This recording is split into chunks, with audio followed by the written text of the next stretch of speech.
That's a really great question. I watched the Apollo walk on the moon, and I was a young teen, emphasize young, if you will. And my parents got together, and it was a black and white TV, and we watched that. And I went outside in Seattle. It happened to be a nice night in Seattle, which is not a given, if you will, and looked at the moon and wondered, what it would be like to walk on the moon. And so it was really started with the Apollo era, for sure.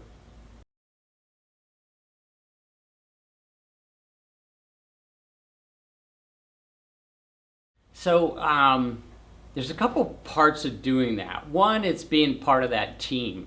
We went to the STS-125, went to the Hubble Space Telescope, the last mission to service the telescope.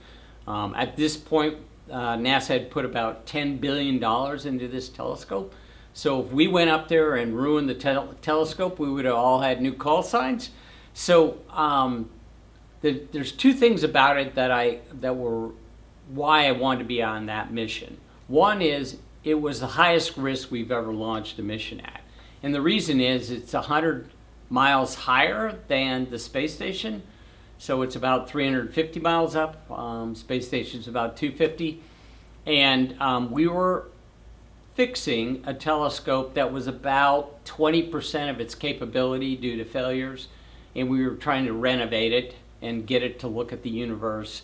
And so there was a good humanitarian payback for the entire world. People around the universe, the globe, look at Hubble images. And we were on a very aggressive mission to fix it. And to cut down on the risk, we had a second space shuttle on a launch pad ready to come and save us with a crew. So it was a very high pressure mission, if you will, because there was a good reason to do it, but it was also a dangerous mission. And so the parts about spaceflight I really liked was looking out the window. There's no question, and you didn't get a lot of time of that. We were working. We had about 5 hours of sleep a night for 13 days. So you only got a chance to look out the window at just glancing, if you will. But seeing the Earth from afar, seeing the Amazon River and seeing the Nile and seeing the hotels in UAE, it was unbelievable views. I tell people I wish I had a better feel for geography, because you would have to look on a moving map to say where you were looking down. So one of our crewmates, he could recognize Mount Everest.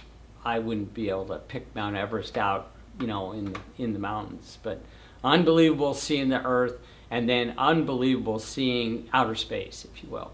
10 times more stars than you can see from the ground. I had a chance to see a constellation you could only see in the southern hemisphere. But from space, you can see all the constellations, if you will. So it was really neat. It's called the Southern Cross, and you could see it from space. And then when I visited New Zealand, I got a chance to see it from the ground. So it was really cool.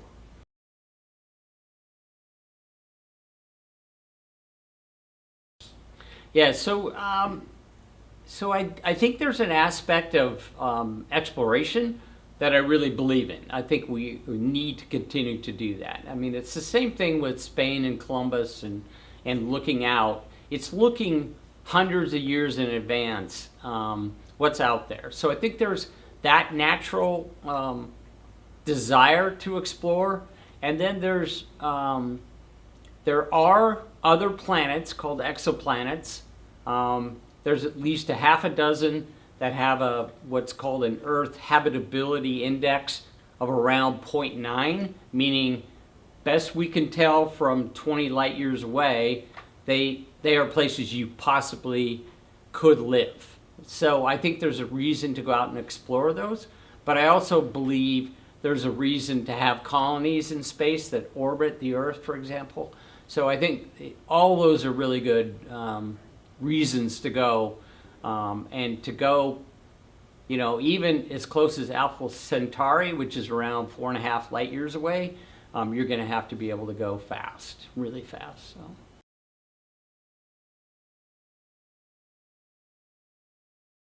So my expectation is, I think if you look at what we're doing, we're a really small institute at the moment. We have an advisory board, a governance board, a board of director. I'm a board of director member. We're going to have to inspire the next generation to get involved in interstellar space, to be able to break through either a wormhole or a space warp time, to be able to go faster than the speed of light, not locally, but in a wave, if you will. And so we're going to have to inspire a bunch of people to get involved in STEM education. And I think that's my biggest joy, will be to see that we can inspire more kids to get into interstellar, to get into space in general. So if we could do that, I think our mission's accomplished.